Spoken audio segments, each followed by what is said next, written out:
Okay, we're all ready.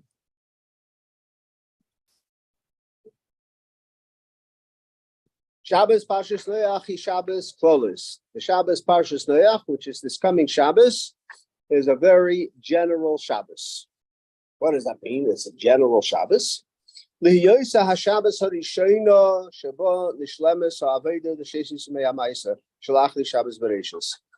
this is the first Shabbos that comes after, last Shabbos was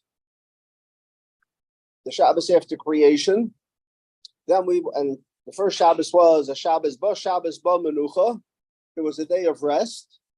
Following that, there was a Sunday, a Monday, a Tuesday, each one of the days of the week with the work appropriate on that day. Then comes Shabbos following a full week of work. So Shabbos Bereishis, Shalach Shabbos Bereishis, which is Siyam V'Chaisem Me'adei Chedesh Tishrei. Shabbos Bereishis is the conclusion. This past Shabbos was the conclusion of the Yomim Tovim of the month of Tishrei. After that, after Yontiv you celebrate, you rest. After Yontiv, what happens? Back into the world. We go into the world, we do what we need to, we impress upon the physical world, we permeate it with Kedusha.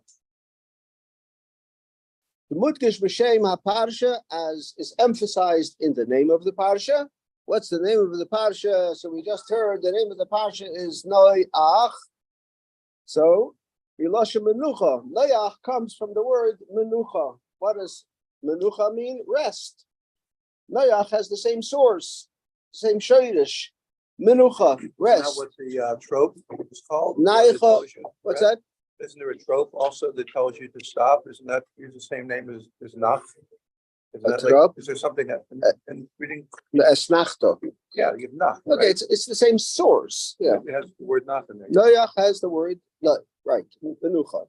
Naicha derucha shel b'chin shvisa ka'adam hashevis mimlachte. It's a time of a relaxation. It's a time when a person can relax, rest from the work that he invested. It's a rest, like a person who rests from his work. As the pasuk says, and he rested on the seventh day. And the Targum defines it to be Noach, and he rested and relaxed on the seventh day. Hainu. In this name of this week's Parsha, Noach, in it lies the concept of what Shabbos is all about. What Shabbos is all about? Rest. So that's Noach, rest. So what's the meaning behind that? So we know what the word means. Noach means rest. Shabbos Noach is the Shabbos of rest. What does it mean? The reasons for this all is the Shabbos Bereishis, the Shabbos of Bereishis, which we just observed just yesterday. The Shabbos Klolis, that's also a Shabbos Klolis. It's also a general Shabbos. What do we mean, a general Shabbos? What's general about the Shabbos of Shabbos Bereishis? As the Rebbes have said, the Mishtalzich Shabbos Bereishis Azoi Geit Agans Yod is a Yiddish saying. As we establish ourselves on Shabbos Bereishis, we have a chance. Shabbos Bereishis is our opportunity to establish ourselves for the entire year. And the saying goes, as we establish ourselves for Shabbos Bereishis, that's the way the entire year goes. Establish yourself. In other words, we say, this is what we're going to do on Shabbos. This is going to be a special Shabbos. So Shabbos becomes a day that's a special day. And we've established ourselves that this is what Shabbos is, so that continues on for the entire year. Does that have to do more with what you physically do or what your mental state is? Both, because one is dependent on the other.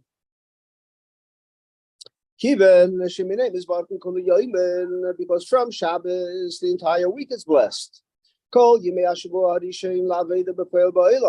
Because as we said, Shabbos Bereishis is the first of the days of a week that's going to be that where we're going to go to work every single day of the week. Go to work where? In the world. We're going to do what we need to in this world. And the ability to go to work in this world comes from Shabbos Bereishis, the Shabbos before.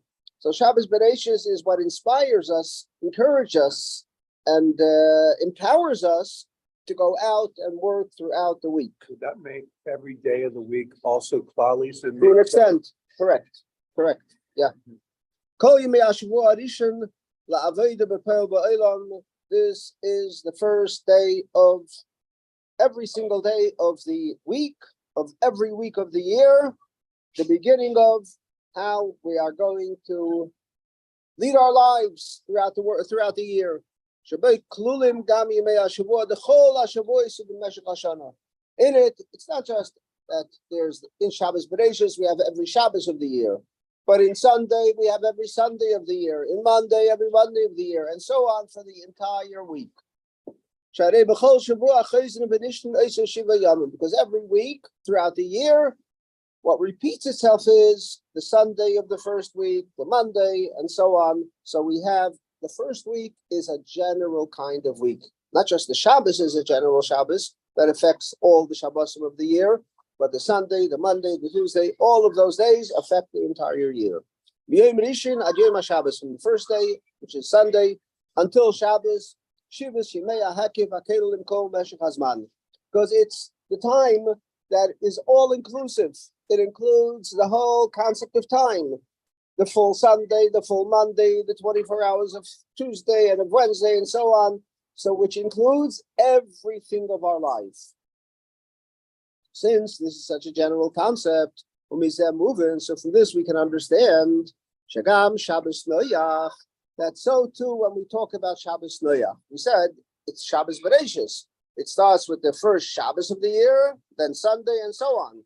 But the following Shabbos is also a Shabbos that has something very general in it, which is L'Yosa HaShabbos HaRishayna, because this is the first Shabbos, Sheba Nishlemes HaAveda D'Shesis Yumei HaMaisa. It's the first Shabbos in which all the days of the week that have come before it and is concluded and uplifted in the Shabbos, this is the first Shabbos. Well, until now, we didn't have that. And this year, you can say maybe the one exception, because normally Shabbos Bereishis week, it happens, like you have 2 days to read the Parshas. You haven't had a whole week, but you've had this year. We had the whole week. Right, but Shabbos Bereishis really means, by definition, Bereishis the beginning of creation. We read about the beginning of creation. Right. So no matter when it is, but especially in a setup like this, what it really means is there's the first Shabbos, which is Shabbos Bereishis, and then you go on to the entire week, and then you have a Shabbos that follows that uplifts everything that has been done in that entire week. So it started with Shabbos Bereishis. Correct. Not the Shabbos Bereishis, the first week. That's the starting point. So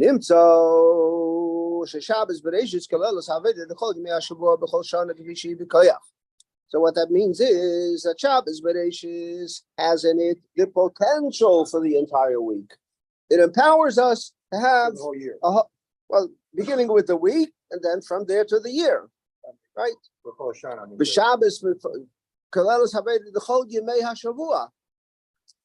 And then it says B'chol Hashana.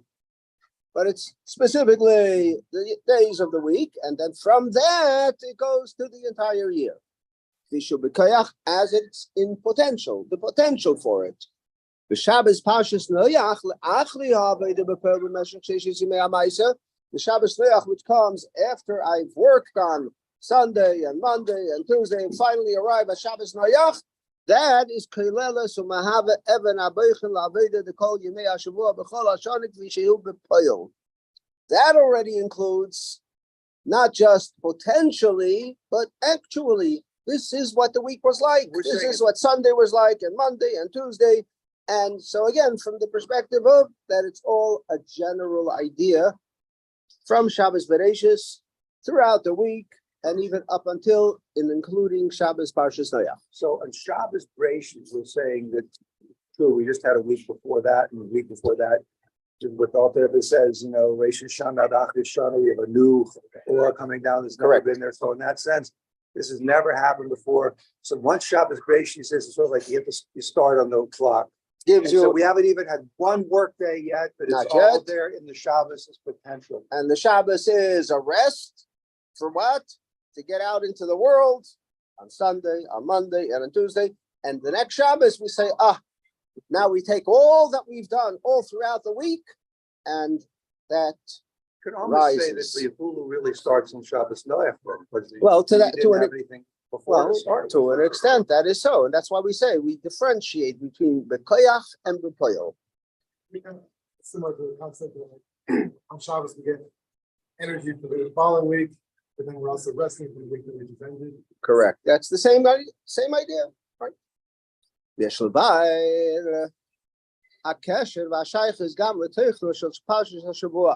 So let's take this discussion that we just had and connect it to what the parsha actually discusses. We have a story in this parsha. Parsha is telling us something. You can join us and sit down here. Plenty of seats. And in this story of the parsha, we'll see the way what we just discussed is in the parsha.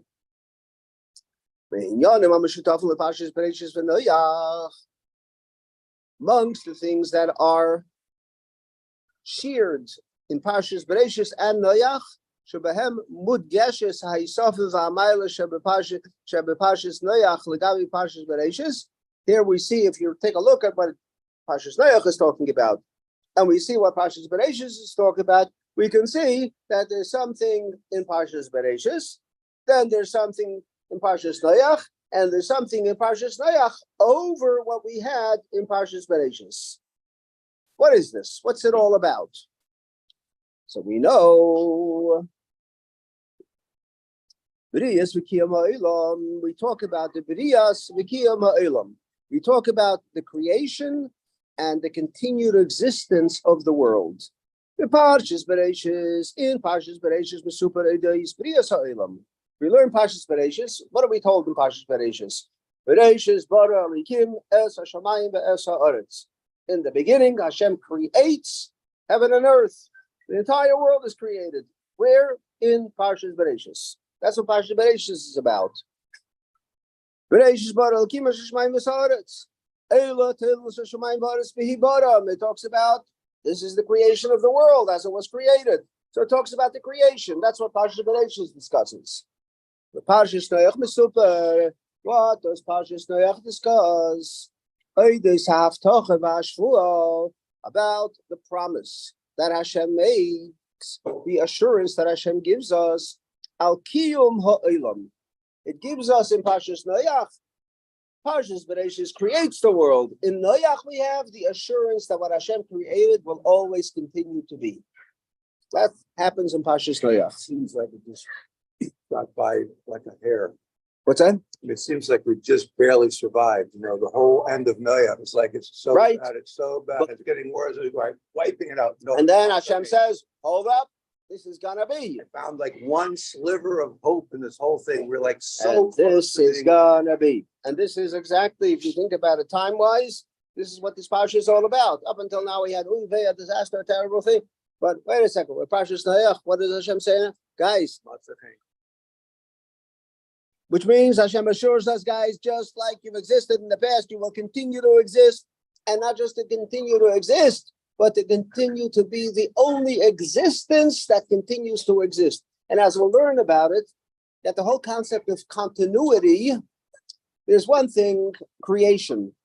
Creation, and I give this very briefly, but this is really the point of this whole Sicha. The whole concept of creation is Bereshis bara elikim. Who creates the world? The Shem Elikim. The Shem Elikim is a name that Hashem utilizes for what? For nature, for tzimtzum, for limitations. There's a limit. Hashem creates the world, but it's in a very limited way. We don't see godliness revealed. But at the same time, the Bereshis Bara Elikim, and it's a very limited world, and the limitations are seen all over the place. We see people are born, people die, grass grows, grass is ruined, and on and on and on. The world is a very limited world. But at the same time, Hashem says that in this world that I have created, I've inserted B'yei Masois Hashem Elikim. I want you to know that the world was created with Elikim, but it's the way Hashem is inserted in this Elikim, and that's why we find certain things in this world that will continue to exist forever. Amongst them, Klal Yisrael. Klal Yisrael exists forever. Nations of the world, there isn't one nation in the world that was and continues to exist forever. Nations come and go. Leadership comes and goes.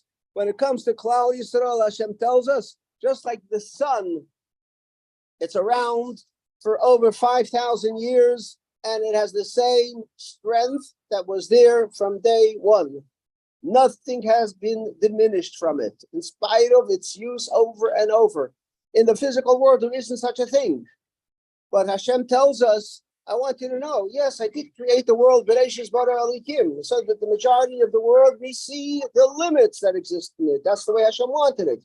But at the same time, I'm also telling you, within it is B'yei Masois Hashem Elikim, that in that there is the unlimited aspects, beginning with Klal Yisrael is there from the beginning, there to stay forever, and that's what we see. No matter what, it's like the old story. If you want to learn about the Jewish people, if you want to learn about their difficulties, read the history books. You'll learn about the difficulties.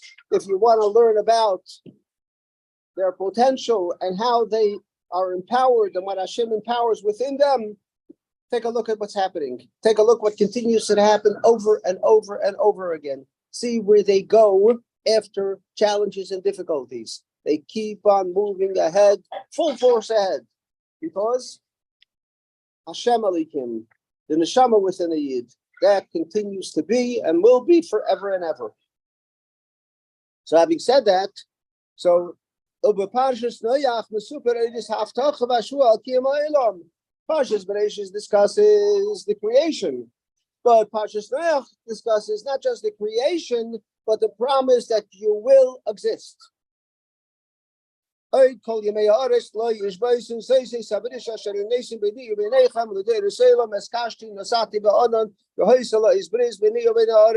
Hashem tells us that I've placed the rainbow in the heaven, and then, as we'll soon see, how that represents the concept, but it's there to show us, to indicate to us, to the world, to Hashem, that this will exist forever, no matter what.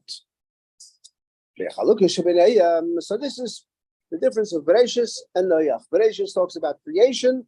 Noach talks about the continuity of creation. It will exist forever. What are amongst the differences between Bereshis and Noach? Yes, you can.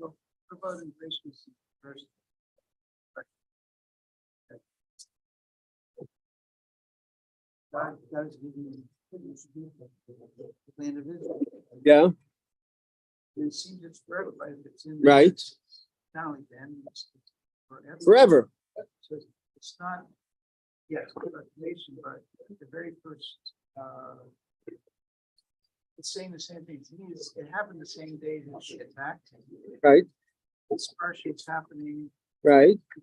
So this is exactly. No matter what happens. No matter what, it's ours, and we will have it, and Hashem will show us that, and that's what comes with Parshas Noach.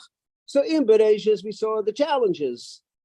It's created in a limited way from Shem Elikim, where godliness is concealed.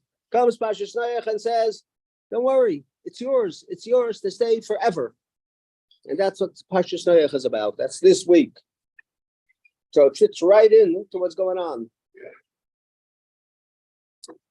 What are the differences between Bereshis and Noach? In Parshas Bereshis, it talks about the world. We have a world, a big wide world out there, the continents of this world, and everybody has their existence. Hashem created the complete world. As Hashem created it, created a complete world. So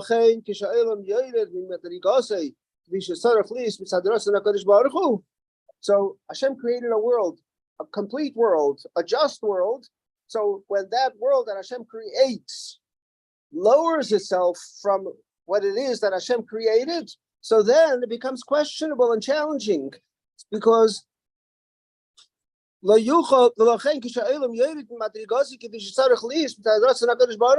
the world lowers itself from the way that it should be based on what Hashem created, so then it becomes questionable. So the world can't continue, because that's not the world Hashem wants. Hashem wants a complete world with only goodness and kindness. And all of a sudden you see all these wicked things occurring. That's not the world Hashem wants. But he did. So what's the message? As the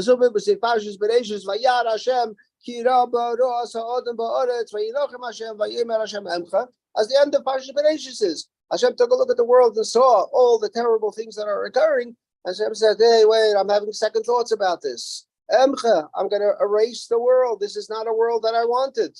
That's what happens at the end of Parshas Bereshis. So that's Parshas Bereshis. Comes Parshas Noach,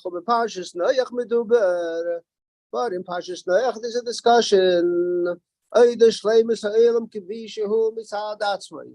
It talks about the Shleimus Ha'olam, that the world that Hashem created is got to be a good world.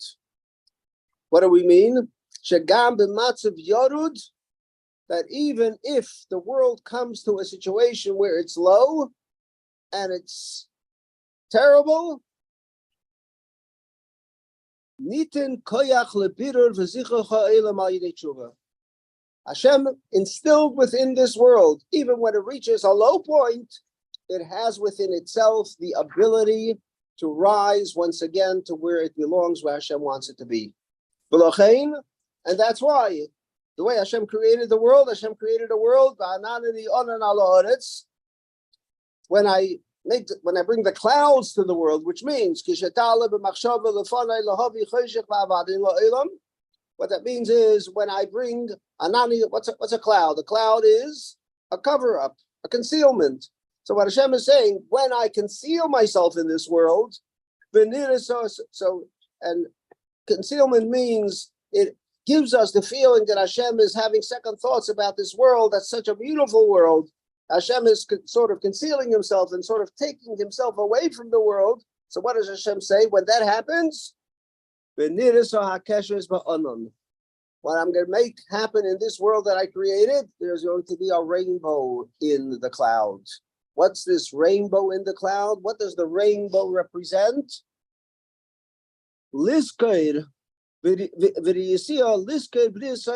a reminder. Hashem is telling us, guys, don't get worried.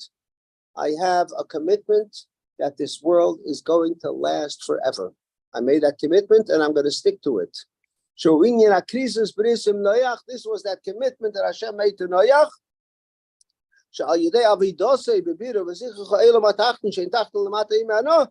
That Hashem said to Noach that because I put you in this world and your job is going to be to refine the world. So in spite of the fact that the world could reach a time where it's concealed, but your job is to reveal it once again. And Hashem says, I'm going to remind myself that when I see that rainbow. The rainbow is light in the clouds.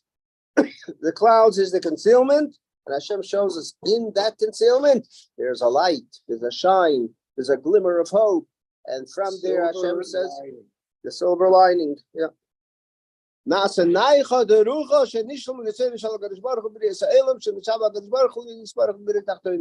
That rainbow is what tells us, guys, relax. This is the world I want. This is the world that's going to be, and it's going to become a revelation. It's going to become illuminated with godliness as Hashem wanted from the get-go. What's your question?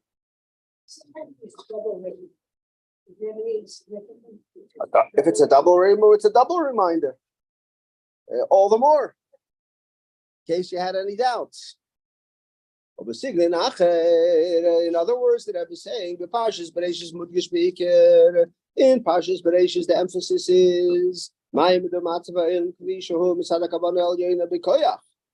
way it is, the way it is, the potential that the world has, this great potential. Over Parshas Noach, because Hashem created a world, instilled in it is the potential for it to be a great world. But Parshas Noach comes along and says, wait a second, yeah, that's potential. What about, practically speaking, what actually happens? Do we always see great things in this world? Not always. Sometimes there are some questions. So Parshas Noach mudgish beikir. So Parshas Noach comes along and emphasizes another point, another aspect, and that is it represents the way the world is vis-a-vis the work of a person. Bereshis talks about the way Hashem created the world. Now Noach talks about, okay, I created the world, but now what are we doing as humans in this world? That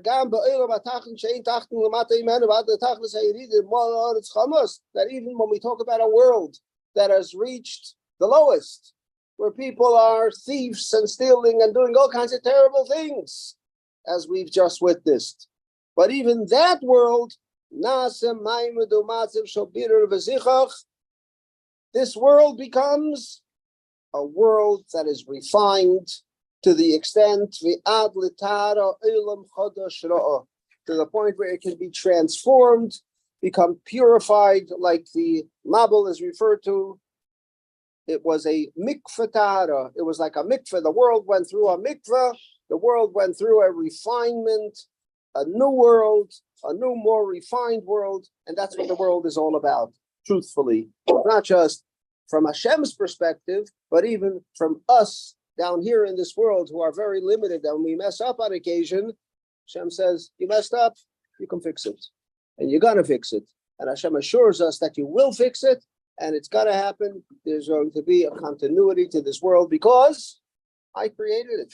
Hashem creates it. Hashem alikim. That even in this concealed world, Hashem, the essence of Hashem, is invested in it. So yes, the concealed world creates times when we don't always see the goodness and the kindness and everything like that in this world. But always remember, in spite of all of that, what's really in it, hang in there.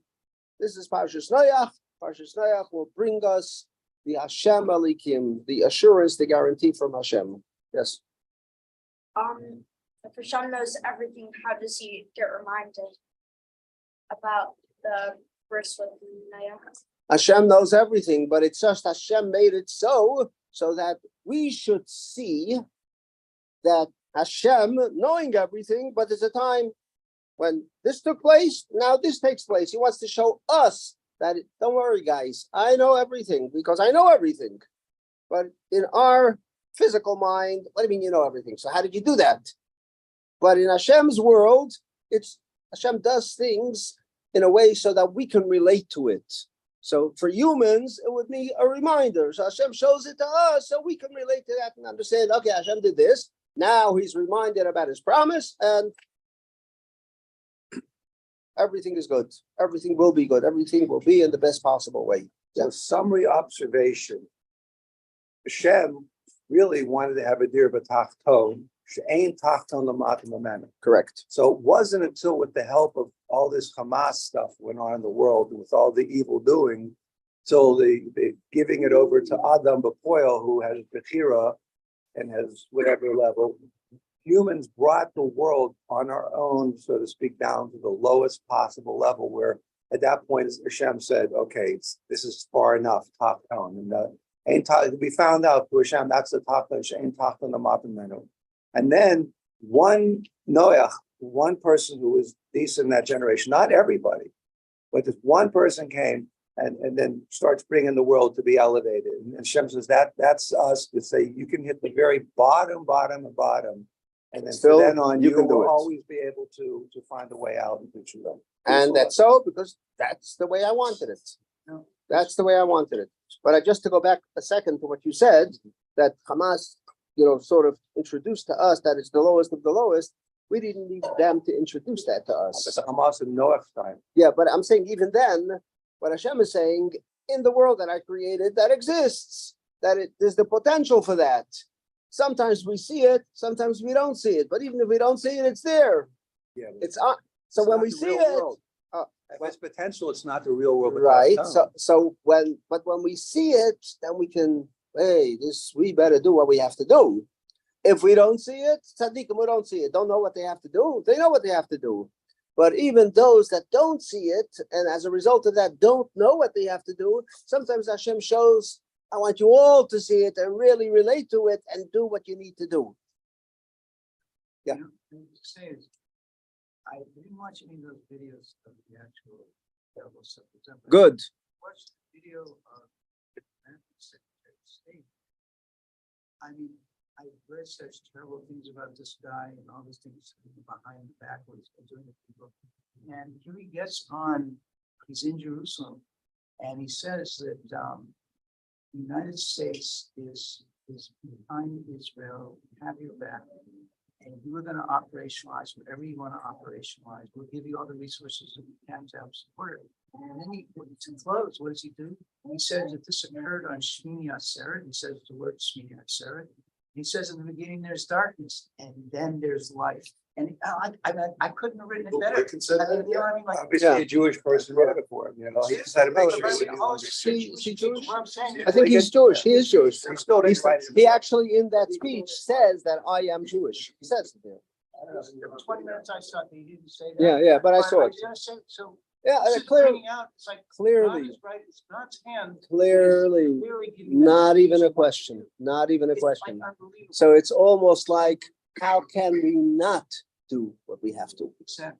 How can we not? Any part of the government of Israel at this point, which is trying to perpetuate the mistakes that have been going on, should be completely ousted. And I think the will of the people will not have much tolerance for anything that's going to, whatever their political views might have been. So again, what the Rebbe is saying, and the Rebbe said this in Tafshin Nun Aleph, Nun Beis, in 1992, not in 2023, but the Rebbe said it then, and what the Rebbe said then is true today, was true then, and the Rebbe continues to make this point clearly. Parshas Noach is what this is all about.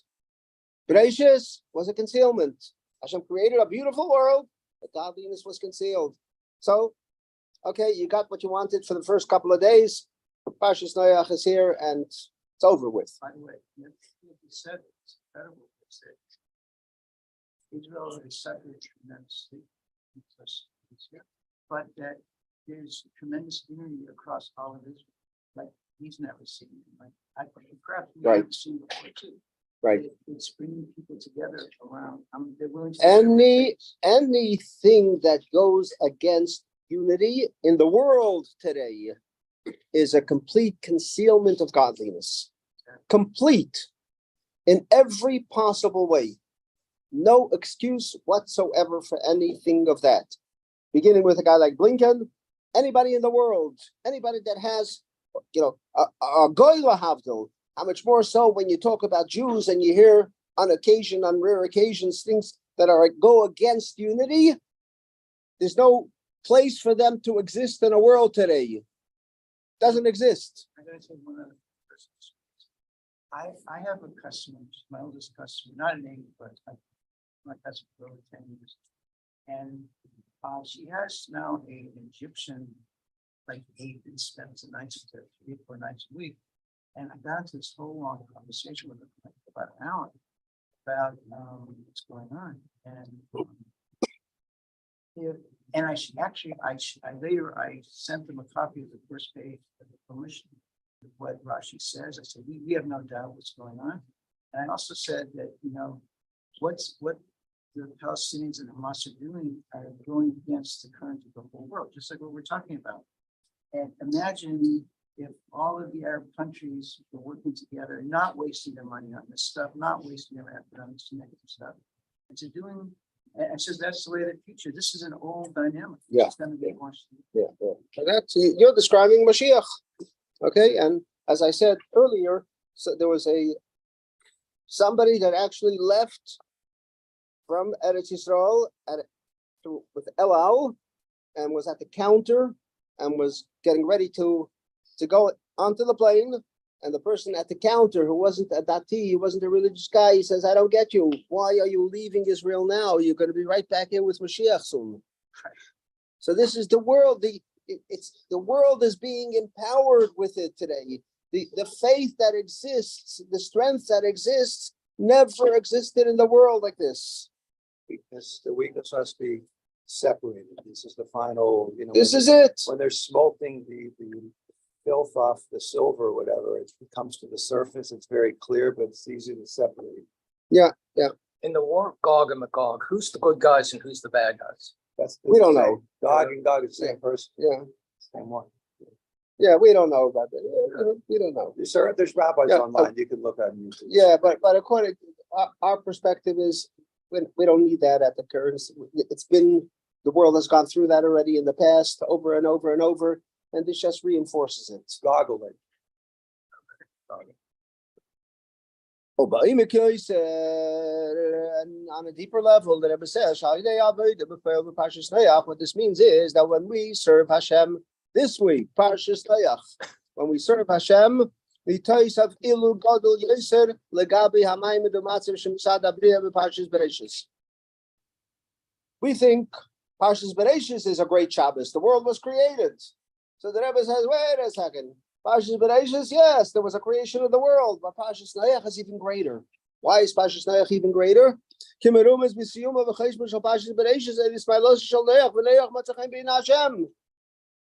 As is alluded to at the end of Parshas Noach, where it says that Noach found grace, found chen in the eyes of Hashem. In other words, the world was created, and it could be, not so great or so great, and the conclusion is it's great, which means let's go. But it talks about what Noach in Parshas Noach does. In Noach, we talk about Noach. Okay.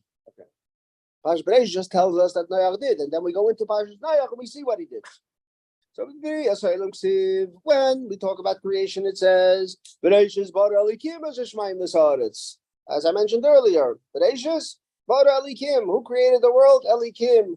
The name of Hashem that represents Elikim. What's Elikim? Concealments. Tzimtzum. Lamed Beis Pam Elikim Lamed Ma'aser Bereshis. In Ma'aser Bereshis, the name Elikim is mentioned Lamed Beis Pam 32 times. The Shem Elikim is mentioned. Kivin, why? Shebriyas ha'elam hi al yedei Shem Elikim. Because the world was created in a concealed fashion, which means Elikim means that this is coming from Elikim. Who is Elikim? The one that has the ability to do everything and anything. But it's Elikim. It talks about the level of godliness that relates to this world as is, a world that's limited, concealed, and all of that. And also what the Pasha goes on and says, the Pasha goes on and says,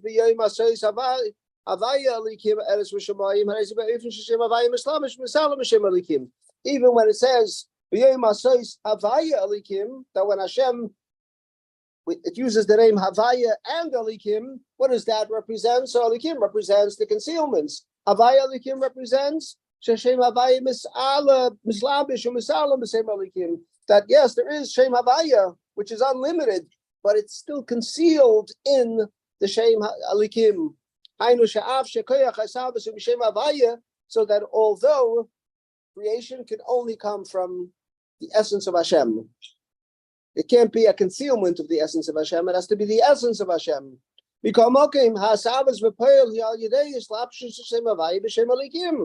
But in order for there to actually be created a limited world, it has to be the way this unlimited Hashem conceals itself in the limitations that it wanted for itself. What is revealed to us?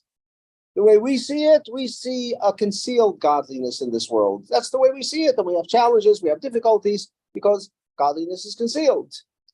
So that's the way the world was created. It was created by the concealment of Hashem. And even the Havaya, the essence of Hashem that's in this world that we know is here, otherwise it couldn't have been created, but it's only that we know it's here, but we don't see it here because it's concealed. That's the way Hashem wanted it.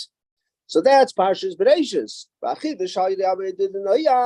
does Noach come along and introduce? Something entirely different. What does he introduce? Noach introduces that Noach finds chen in the essence of Hashem, not in the concealments of Hashem. In other words, what Noach creates, what Noach recreates, so to say, is it brings that Havaya that we know is inserted in this world. Otherwise, it couldn't have been created, and reveals it so that we see not a concealment of godliness, but Noach establishes and creates the ability for the essence of Hashem to be revealed. In other words, the unlimited aspect of godliness, which is miraculous, not natural, all of those miracles that we see and that we heard and we continue to hear and we will hear, that's because that's the world, what the world is all about. You know, it is a concealed world, but Noach comes along and says, hey, Eibishter, we need your revelation, especially now, because we need to be inspired. We need to move on. We need to have goodness and kindness revealed, not concealed. So that we can see in a revealed way that Havaya Hu Elikim, that even the concealments is really something that comes from the essence of Hashem. That even the limits that we look at, we say, how could this be? We say, this is what is Shem Havaya. This is really, this all goes back to what I mentioned many times, and I'll mention it again, what the Rebbe said, that from the time that he was a child, he wrote this to the president of Israel, at the establishment of Israel. He wrote to him and he said that from the time that I was, even before I went to Cheder, the pasuk says, Oitcha Hashem ki anaftabi. We're going to thank Hashem, we're going to praise Hashem ki anaftabi, that you let us go, that you have forsaken us. And we're going to thank you. And the Rebbe says, how could that possibly be? We're going to thank Hashem for have forsaken us. How's that possible? But that's what the pasuk says. So the Rebbe said, from the time I was a little child, I couldn't wait for Mashiach so that I could possibly understand this concept that we are going to thank Hashem for have forsaken us. And that's what this is all about. We see terrible things occurring. And we look at it and we say, that is definitely a concealment of godliness. It's monsters, it's terrible things. But no matter what, Hashem created them all. So what in the world is going on here? So you know what? Mashiach is going to be here, and he's going to be here now, and we're going to see, and we're going to understand, and everything is going to be. Everybody will see godliness and understand godliness, not just the Jews. Kol basar, every single person, every creation of this world is going to see that.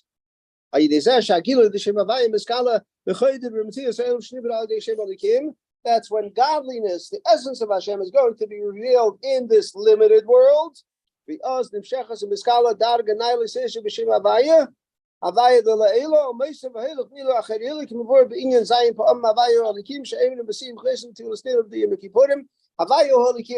that at the end of Yom Kippur davening. Hashem Hu Elikim, Hashem, we say it 7 times. Why do we say it 7 times?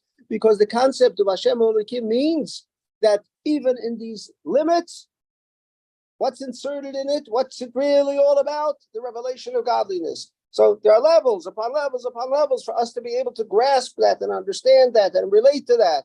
So we reach the highest of levels in understanding that, relating to that, and that is what's going to be when Mashiach comes, and it should be now. What's your question? When Mashiach comes, aren't there only going to be Jews? Are there what? Aren't there only going to be Jews? That's questionable. According to many opinions, there's going to be non-Jews as well, and they're going to be just like the world is going to exist, not just Jews. There's going to be a world out there, and the entire world is going to be there to assist Yidden serving Hashem. So there's going to be a need for the entire world, and everybody is going to be helpful in doing what they need to be able to help a Yid serve Hashem. If they keep the 7 mitzvot enough, aren't they also part of the world too, serving Hashem? Absolutely. But again, it's all about making the world a better world. In other words, he's not going to be involved in learning and davening and doing everything. You still have to have people out there building our homes. You have to have people out there taking care of so many other things and bringing the water and bringing electricity. And today there's so many more things that are unnecessary. It doesn't have to be done by Jews only. It can be done by the Chasidei Umas Ha'olam, those people amongst the non-Jews that are there, that Hashem created to be helpful so that Yidden can do what they need to do. What about Jews that don't have the zitzfleish to sit all day and learn? They're going to all of a sudden have the zitzfleish? They are going to have the zitzfleish too, because that's what's going to be. When Mashiach comes, they will have that zitzfleish. Absolutely. Zitzfleish, the patience, to be able to. Often today, Have the tuchas that you can sit on. often today, somebody that sits at a shiur, you can give a shiur for 10 minutes, for 15 minutes, for 20 minutes. 20 minutes is tops. But, for a person to be able to sit through a shiur for an hour, phew, that's like a miraculous event. So when Mashiach comes, we're going to be able to do that. Let's go back a little bit. How do we grab from Elohim to get Gematria and Teva? Because Elikim is the way Hashem created the world. What is the world today? Nature. When we look at nature, what is nature? Nature is really a miracle that occurs more than once. So all of a sudden, we call it nature. The sun rises every morning. First time it rose, did we say, oh, that's nature? No, we said, wow, what a miracle. The sun rose. It was a dark world out there. And all of a sudden, the sun arrived. Next day, we said, wow, we got a miracle a second time. And then over the years, we started saying, that's nature. That happens all the time. So it's really godliness, a miracle that is teva. Teva is another word for godliness, for miracles, but it's a miracle that occurs more than once, is referred to as nature. That's your question. We're trying to do the gematria. Because there was one place where somebody says, I did the gematria. Elohim does not. He says, no, it's not Elohim. It's the kuf. You have to turn the kuf into the hay. And it has to be hot teva. Yeah, then it's the gematria. Yeah. Okay, but anyway, the point of it is, again, that concept. You'd be off. It's not Gematria now, but I was also wondering, I associate Elohim, that name, with like the Buddha, or justice. Right. Well, Gvura, again, because when you talk about limiting godliness, that's Gvura. That's Gvura, because a person that's a chesed, think of a father and a son. If your son comes to you and says, Tati, I'm taking this knife, I want to cut a tomato. He's carrying a big butcher knife to cut a tomato. What are you going to say to him? No, that's not what you do. And he's going to start crying. I want it. So you're going to be a chesed. You're going to be such a kind father. You can't bear your child crying. Okay, take it. So here's where you have to insert a little gvura. So it's gvura, but it's really chesed.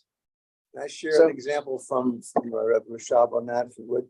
So he says that when a mashpia is trying to give a very broad, deep concept over the way he understands something to a student on a much, much lower level, he would reveal his whole intellect without doing any gavur, without any simsum, to befuddle the student entirely. Wouldn't be any revelation. So he does a simsum and he puts it in the shawli in different ways. All those are part of his intellect. His intellect. It's not like it's some other force. So it's within his intellect. The power of seichel has within it the power to reveal and the power to conceal. They're both the same. So God, you can reveal everything, has the power to reveal and the power to censor, one and the same. But what we see is with the simsum and everything, and down here we don't see the revelation part of it. And we have to know how body will. But